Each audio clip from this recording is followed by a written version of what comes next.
왕이신 하나님께 경배하라. 요한계시록 11장 14절에서 19절 말씀. 둘째 화는 지나갔으나 보라 셋째 화가 속히 이르는도다. 일곱째 천사가 나팔을 불매 하늘에 큰 음성들이 나서 이르되 세상 나라가 우리 주와 그의 그리스도의 나라가 되어 그가 세세토록 왕노릇 하시리로다 하니, 하나님 앞에서 자기 보좌에 앉아있던 24장로가 엎드려 얼굴을 땅에 대고 하나님께 경배하여 이르되 감사하옵나니 옛적에도 계셨고 지금도 계신 주 하나님 곧 전능하신 이여 친히 큰 권능을 잡으시고 왕노릇 하시도다. 이방들이 분노하매 주의 진노가 내려 죽은 자를 심판하시며 종 선지자들과 성도들과 또 작은 자든지 큰 자든지 주의 이름을 경외하는 자들에게 상 주시며 또 땅을 망하게 하는 자들을 멸망시키실 때로소이다 하더라. 이에 하늘에 있는 하나님의 성전이 열리니 성전 안에 하나님의 언약궤가 보이며 또 번개와 음성들과 우레와 지진과 큰 우박이 있더라. 혹시 최근에 개봉한 영화나 인기 있는 드라마 시리즈들을 보신 적이 있으십니까? 이 영화나 드라마들을 가만히 보면 유독 눈에 띄는 주제가 하나 있습니다. 바로 디스토피아, 즉 암울한 미래 사회에 대한 이야기들이라는 것입니다. 능력이 있고 힘 있는 소수가 모든 것을 통제하고 기술이 인간을 감시하며 대부분의 사람들은 희망 없이 살아가는 세상.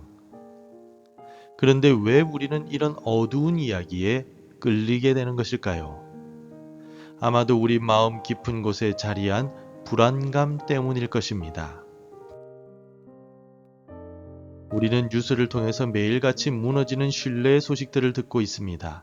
정치는 우리를 실망시키고 경제는 불안하며 사회는 분열되어 있습니다.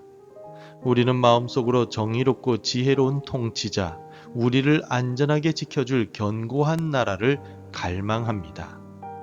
제대로 된 리더 한 명만 있었으면 하는 한숨 섞인 바램들, 우리 모두 한 번쯤은 해보지 않았습니까? 이것은 잘못된 욕망이 아닙니다. 우리가 삶 속에서 안정감을 누리고 정의가 실현되는 것을 원하는 것은 하나님이 우리 안에 심어두신 선한 열망 때문입니다. 문제는 우리가 그 신뢰할 만한 왕 또는 리더, 통치자를 찾지 못할 때부터 시작이 됩니다. 우리는 스스로 그러한 왕, 신뢰할 만한 왕을 만들어내기 시작합니다. 어떤 이에게는 성공적인 경력이 자신의 왕국입니다. 그 안에서 안정감과 정체성을 찾습니다. 또 어떤 이들에게는 정치적인 이념이 그들의 왕입니다. 세상을 구원할 유일한 길이라고 믿으며 정치의 모든 것을 바치기도 합니다. 또 어떤 이들에게는 자녀의 성공이나 안정된 가정이 그 사람의 전부이기도 합니다. 그렇다면 이 시간 여러분들에게 묻고 싶습니다. 만약 여러분의 삶에서 단 하나, 그것을 잃으면 내 인생이 끝이야 라고 느낄 만한 중요한 것이 있다면 그것은 무엇입니까? 사실 그것이 바로 우리가 하나님 대신 섬기고 있는 우리 마음의 진짜 왕, 우리의 우상일 수 있습니다. 오늘 우리가 읽은 본문은 바로 이 문제의 핵심을 보여주고 있습니다. 7번째 천사가 마지막 나팔을 붑니다. 그러자 하늘에서는 엄청난 환호와 경배가 터져 나옵니다.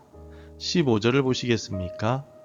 일곱째 천사가 나팔을 불매 하늘에 큰 음성들이 나서 이르되 세상 나라가 우리 주와 그의 그리스도의 나라가 되어 그가 세세토록 왕노릇 하시리로다 하니, 세상 나라가 우리 주와 그의 그리스도의 나라가 되었다라는 말씀, 드디어 진정한 왕이 오셨다는 선포입니다. 역사의 모든 혼돈과 고통이 끝나는 결정적인 순간입니다.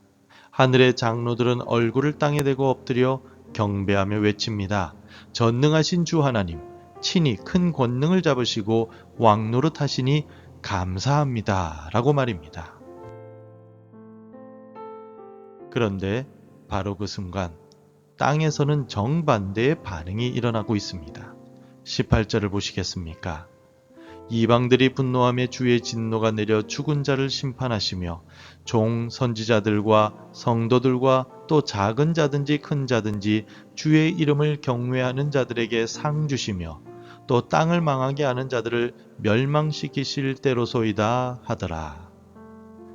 이방들이 분노하매 하늘이 경배할 때 세상은 분노합니다. 왜일까요? 왜 진정한 왕의 등장이 그들에게는 끔찍한 소식이었을까요?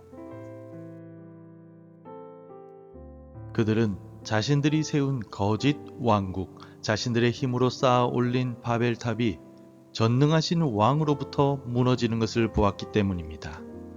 이방과 세상은 하나님의 절대적인 통치 앞에서 자신들의 주권이라는 우상이 산산조각 나는 것을 견딜 수가 없었던 것입니다. 이방들의 분노는 바로 우리 시대가 겪고 있는 불안과 불신의 모습을 있는 그대로 보여주는 표현입니다. 우리가 만든 왕국이 위협받게 될 때 우리는 하나님의 통치에 대해 분노하기 시작하기 때문입니다. 그렇다면 우리는 어떻게 해야 하겠습니까? 우리는 분노하는 세상과 함께 서야 합니까? 아니면 경배하는 하늘과 함께 서야 합니까? 이 질문 앞에서 우리는 딜레마에 빠지게 됩니다. 왜냐하면 우리 안에도 세상을 향한 분노와 마찬가지로 반역의 본성이 남아있기 때문입니다. 솔직히 우리는 하나님의 절대 주권을 불편해하기도 합니다. 내 삶을 내 뜻대로 통제하고 싶은 욕망이 우리를 지배하기도 합니다. 그래서 우리는 스스로의 힘으로 이 딜레마를 해결할 수가 없는 것입니다. 바로 이때 우리는 19절의 말씀을 통해 참된 진리를 발견하게 됩니다. 이에 하늘에 있는 하나님의 성전이 열리니 성전 안에 하나님의 언약궤가 보이며 또 번개와 음성들과 우레와 지진과 큰 우박이 있더라. 언약궤가 왜 여기에 등장할까요? 언약궤의 가장 중요한 부분은 속죄소, 즉 하나님의 자비가 임하는 자리입니다. 이것은 우리에게 무엇을 말해줍니까? 하나님의 왕국은 무자비한 폭력이나 힘으로 임하는 것이 아니라는 것입니다. 하나님의 통치는 언약에 기초하며 그 언약의 중심에는 우리 죄를 위해 속죄 제물이 되신 예수 그리스도가 계시다는 것입니다. 우리가 경배해야 할 왕은 멀리 있는 폭군이 아닙니다. 우리 예수님은 우리를 위해 기꺼이 자신을 내어주신 어린 양이십니다. 예수님은 우리를 심판하기 위해 오시기 전에 먼저 우리를 대신하여 심판의 폭풍을 온몸으로 맞으셨습니다. 예수님은 우리가 받아야 할 하나님의 진노를 십자가에서 모두 받으셨습니다. 그러므로 예수님의 왕국은 심판의 왕국인 동시에 은혜의 왕국인 것입니다. 그러하기에 우리는 이 새벽에 담대하게 선택해야만 합니다. 더 이상 내 힘으로 불안한 왕국을 지키려 애쓰며 분노하고 두려워하는 삶을 살지 않아도 됩니다. 대신 우리를 위해 죽으시고 부활하신 참된 왕 예수 그리스도께 엎드려 경배해야 하는 것입니다. 우리가 예수 그리스도의 아름다우심과 그분의 십자가 사랑을 깊이 묵상할 때 우리 마음을 사로잡았던 거짓 왕들의 힘은 약해지게 될 것입니다. 경력의 성공이 없어도 사람들이 나를 인정하지 않아도 내 계획대로 되지 않아도 괜찮습니다. 왜냐하면 우리의 참된 왕이신 예수 그리스도께서 영원히 통치하시며 우리를 붙들고 계시기 때문입니다. 우리 주님의 나라는 결코 흔들리지 않기 때문입니다. 이제 오늘 이 새벽 우리의 기도가 바뀌기를 원합니다. 하나님 내 뜻대로 되게 해주세요 라는 기도 대신에 왕이신 주님, 주님의 뜻이 내 삶에 이루어지기를 원합니다. 주님의 나라가 내 마음과 가정과 이 땅에 임하길 원합니다. 라는 기도로 나아가십시다. 왕이신 하나님께 모든 것을 내어드릴 때 세상이 줄 수 없는 참된 평안과 자유가 우리 심령 가운데 임하게 될 것입니다. 기도하겠습니다. 사랑과 은혜의 하나님 아버지, 스스로 내 삶의 왕이 되어 작은 왕국을 지키려 애쓰며 불안에 떨었던 우리를 용서하여 주옵소서. 세상 나라가 아닌 영원한 주의 나라를 신뢰하게 하시고 세상의 분노가 아닌 하늘의 경배를 선택하는 믿음을 주옵소서.